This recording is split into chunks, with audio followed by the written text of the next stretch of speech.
एक संत जिन्होंने पोते का जवाब पोते से ही दिया। नमस्कार प्रिय दर्शकों, आप सभी का हमारे YouTube चैनल पर हार्दिक स्वागत है। दोस्तों, ये कुछ 200-300 साल पुरानी बात है। एक सच्ची घटना के बारे में मैं आपको बताना चाहता हूँ। एक बार भगवान नील माधव अर्थात जगन्नाथपुरी की बात है। जगन्नाथ भगवान के मंदिर के आगे एक संत माधवदास जी रहते थे। संत माधवदास भगवान जगन्नाथ का दर्शन के लिए जाते और शहर में भिक्षा मांगने के लिए जाते। दोस्तों, भगवान जगन्नाथ के आशीर्वाद से संत माधवदास बहुत प्रसन्न थे और जो सिद्ध महापुरुष के रूप में जाने जाते थे, रोज़ भिक्षा मांगने गली गली जाते थे। दोस्तों, एक माता ऐसी थी जो उनको गाली देती थी और एक भिक्षा में कुछ नहीं देती थी। रोज़ संत का ये नियम कि उस माता के पास जाने का, और माता का भी ये नियम कि उसको गाली देती थी रोज़। प्रिय दर्शकों, आज तो उस माता ने हद ही कर दिया।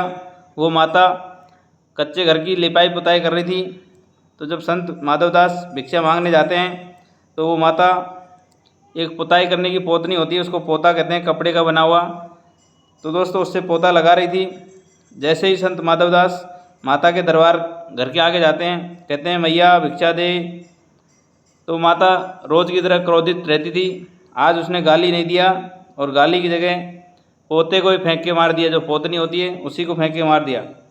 दोस्तों, वो जो कपड़े का पोता था वो संत माधवदास की छाती में जाके लगता है। संत माधवदास जी ने भी उसको पॉजिटिव रूप में लिया। कहने लगी भैया आपका भला हो, आज आपने कम से कम कुछ दिया तो सही। और दिन तो गाली देती थी, लेकिन आज आपने कुछ दिया है। वो माता थी, वो बहुत दुखी थी, परेशान थी, क्योंकि उसके लड़के की शादी हो गई और 2-3 वर्ष बीत गया था, लेकिन उसके कोई पौत्र आज तक जन्म नहीं लिया। इस वजह से वो परेशान थी और भगवान को नहीं मानती थी।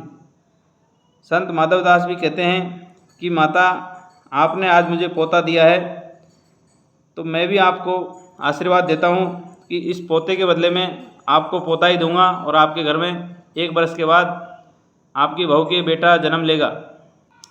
प्रिय दर्शकों, एक पुरानी कहावत है, तुलसी संत सुअंब तरु फूल फरे पर हेत। मतलब तुलसी संत सुअंब तरु फूल फरे पर हेत, मतलब ये पर हित के लिए ही इनमें फल लगते हैं। संत भी हमारे पर हित के लिए होते हैं, पेड़ भी हमारे पर हित के लिए होते हैं। इतते वो पाहन हरे उतते वो फल देत। इधर हम पेड़ में पत्थर मारते हैं, फेंकते हैं, और वो हमको उसके बदले में फल देता है।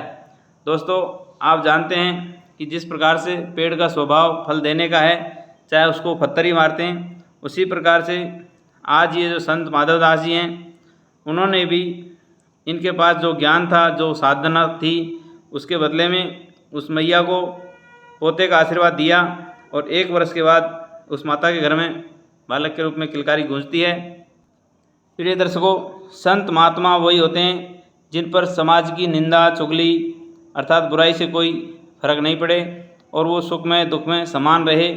यही असली साधु की पहचान है।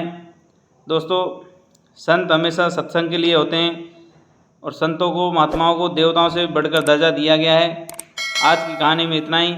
सभी को हरिओम, राधे राधे।